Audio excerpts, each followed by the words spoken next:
শেখ পরিবারের নৈকট্যে থাকায় সাবেক প্রধানমন্ত্রী শেখ হাসিনা ক্ষমতায় এসে 2009 সালে তাকসিম এ খানকে ওয়াসার ব্যবস্থাপনা পরিচালক হিসেবে নিয়োগ দেন। এরপর আর পেছনে ফিরে তাকাতে হয়নি তার। টানা 15 বছর শীর্ষ পদ তথা ব্যবস্থাপনা পরিচালক পদে থেকে একের পর এক উন্নয়ন প্রকল্প হাতে নিয়ে নিজের আখের গুছিয়েছেন তাকসিম আহমেদ খান। এখানে একটি স্থাপনা তৈরি করা হয় পদ্মার পানি শোধনাগারের অংশ হিসেবে। আমরা জানার চেষ্টা করি আসলে কতটুকু পানি পাওয়া যায়, কিন্তু এখানেও কাউকে পাওয়া গেল না। প্রকল্পের অনিয়ম ও দুর্নীতি নিয়ে অনুসন্ধান শুরু করেছিল দুর্নীতি দমন কমিশন দুদক। তবে সেই অনুসন্ধান বেশি দিন চলেনি। তৎকালীন একজন কমিশনারের সাথে তাকসিম এ খানের সখ্যতা থাকায় সেই অনুসন্ধানও বন্ধ হয়ে যায়। এসব কার্যক্রম তদারকি করার দায়িত্ব ওয়াসা বোর্ডের। 2 দফা বোর্ডের চেয়ারম্যান ছিলেন গোলাম মোস্তফা।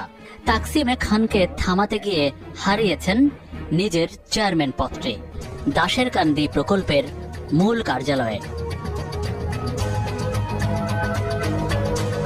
এখানেও আমাদের ঢুকতে নিষেধ করা হলো। আমাদের নিষেধ দেওয়া, আমরা নিষেধ। এই প্রজেক্টের যিনি এখন প্রধান তত্ত্বাবধায়ক প্রকৌশলী রামেশ্বর দাসের সাথে আমরা দেখা করতে এসেছিলাম। জানতে এসেছিলাম কেন ওয়াসা তার সম্পূর্ণ টাকাগুলো পাচ্ছে না, বেশিরভাগ কেনই ড্রিঙ্ক অয়েলের কাছে যাচ্ছে। রামেশ্বর দাস বর্তমানে তার অফিসে নেই। ক্ষমতার দাপট দেখাতে সুবিধা মতো খান সাহেব এমন প্রশাসন সাজিয়েছিলেন নিজের মতো করে। আমরা অভিযুক্ত অনেকের সাথে সরাসরি ও মোবাইল টেলিফোনে যোগাযোগের চেষ্টা করেছি। একটি স্বায়ত্তশাসিত প্রতিষ্ঠানে রেকর্ড বেতনধারী কর্মকর্তা ছিলেন তাকসিম আহমেদ খান।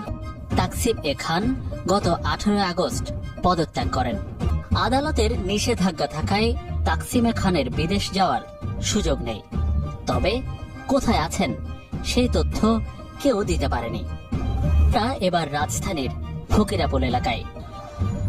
এই বাসায় তাকসিম খান দীর্ঘদিন অবস্থান করলেও এখন আর নেই। ক্যালিফোর্নিয়া, মার্কিন যুক্তরাষ্ট্র এই শহরেই আবাস গড়ে তুলেছেন তাকসিম খান পরিবার। আমরা খুঁজে পেয়েছি আরো 15টি বাড়ি, ফ্ল্যাটের তথ্য।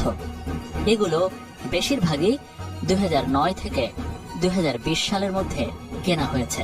খুঁজেছেন আমেরিকায় পালিয়ে যাওয়ার পথ। তবে এই দুর্নীতিবাজ কর্মকর্তা যদি শেষ পর্যন্ত পার পেয়ে যায়, তাহলে সুশাসন নিয়ে প্রশ্ন থেকে যাবে।